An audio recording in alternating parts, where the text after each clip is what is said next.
$30 bag of ice from Erewhon. Worth the hype. So I spent $15,000 at the Sephora sale. I spent $1,500 at Sephora.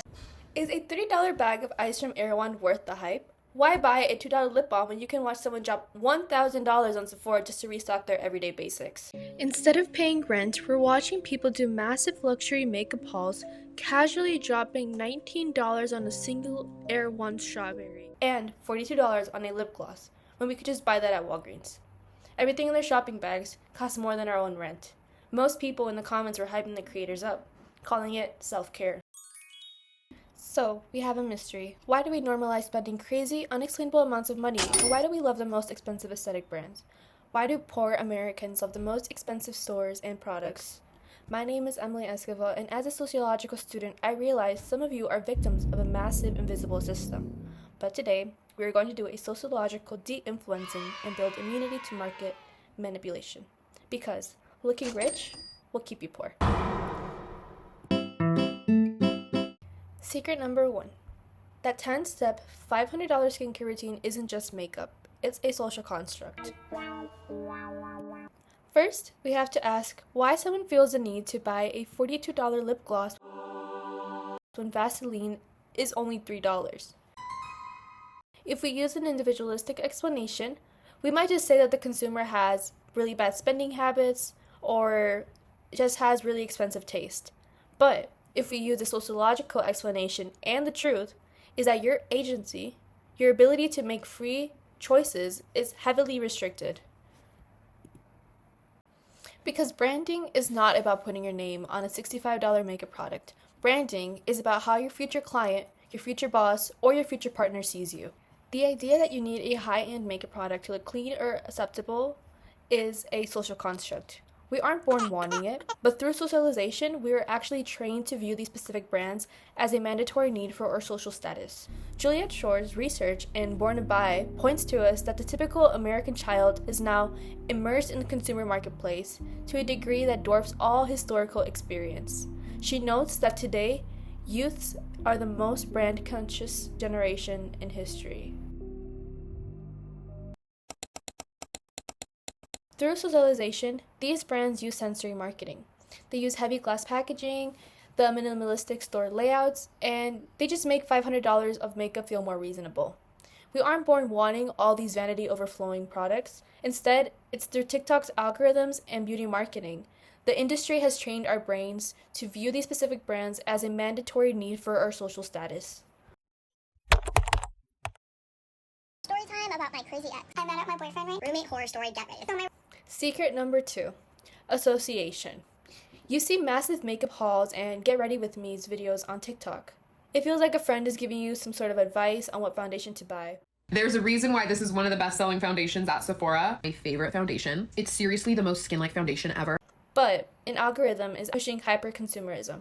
O'Connor and Weatherall points out that social media recommendation algorithms purposely amplify our emotional content in order to keep us engaged.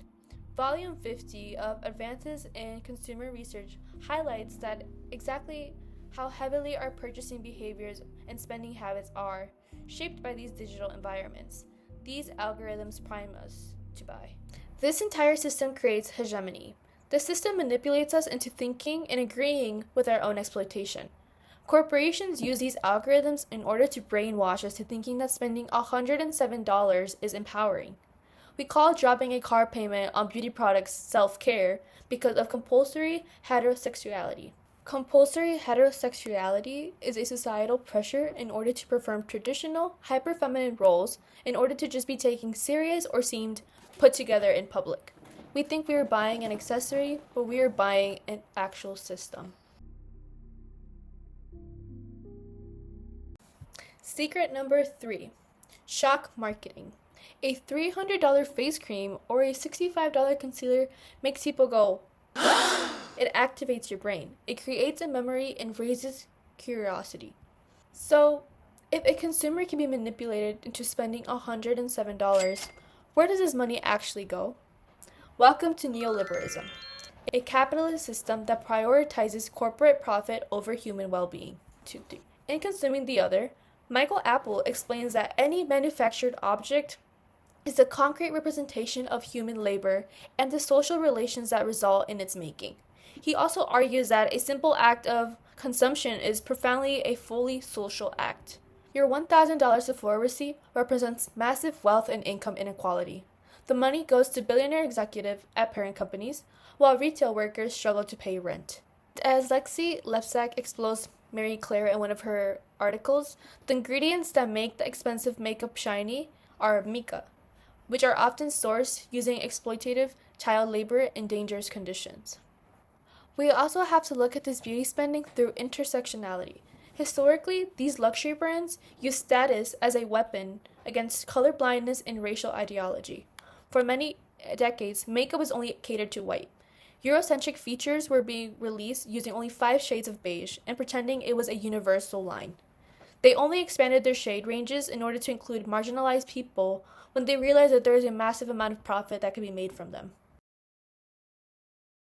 Last but not least, secret number 4, status. People aren't spending crazy amounts of money on a 42 lip oil for their lips. They're buying it to be seen, buying it or even using it. This is called social currency.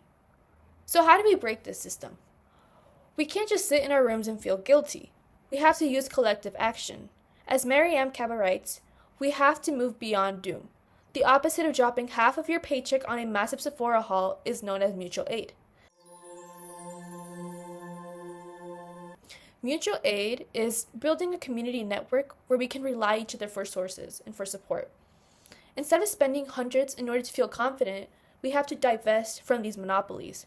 We have to organize clothes and makeup to swap with our friends. We have to share the resources that we already have, and we have to build strong community networks where your value isn't just based on what you're carrying or what you're wearing, or designer shopping bags or the newest products that you have.